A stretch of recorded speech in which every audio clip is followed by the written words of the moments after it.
Hello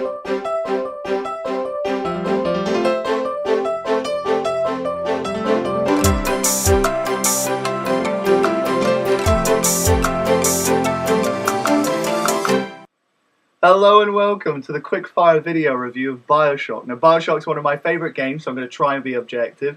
So let's start with the good points. You get the story, which is inspired by Ayn Rand's Atlas Shrugged and the Fountain, along with some others, where you're a gentleman on a plane and it crashes and you find yourself in rapture trying to help a man, Atlas, save himself and his family. Now, it kind of roller coaster snowballs from there into twists and turns of the best kind. And it's really intriguing. I'm not going to say any more because I'll probably spoil it, just wanting to gush about it, but rest assured it is fascinating to hear that tale told. And then we come on to the atmosphere, which is helped by the characters and the city. The city itself is underwater, called Rapture, founded by Andrew Ryan, who wanted to take away his city from the confines of religion, the people, and government. And he'd done it well until something happens. Again, I won't say anything until you get in there. But the fact that this city has such minute detail and the audiobooks that you hear, which are people that you will never meet in the game, help to make the city feel like it was lived and breathed in. It was an actual city, not just some made-up place. And then you come on to the characters. You've got the small characters, the ones that you'll never even see from the audiobooks. Then you've got the enemies, such as the splicers, who you'll probably just shoot in the face or burn to death. But somehow, before you fight them, will have little interactions that will make you feel like they are real.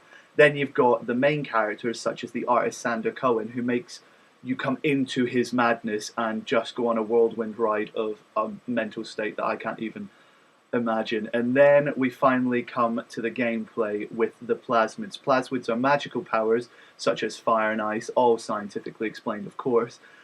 Which helps mix up the normal gameplay that shooters tend to have, which is just kind of like generic, different guns, which you also have different weapons, which helps to keep things interesting. Then we come on to the bad points.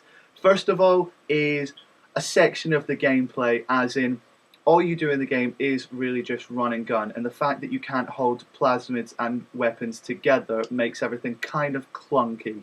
Then you've got those sisters, which you've either got to save, well, the little sisters I should say, who you've either got to save or you can kill. That's the only moral choice you have in this game, which was touted to be quite big, but actually isn't. You're either good or you're bad. There's no moral grey area.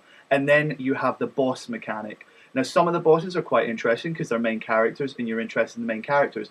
Other bosses on the hand, such as the big daddies, just tend to go along with the same pattern and are kind of boring. There's also a boss at the end. I won't spoil anything, but rest assured you will probably find it as boring as I did and very generic and didn't really fit in with the tone of the game. They could have probably done it better, they should have done it better, but it's nothing too major to detract from how good this game is. I'd say on a scale of blips blops, it is a must-buy, which you know is big, and Blips also agrees with me, which coming from Blips you know is quite a big thing. I say it is worth 8 Vodes, which is £40.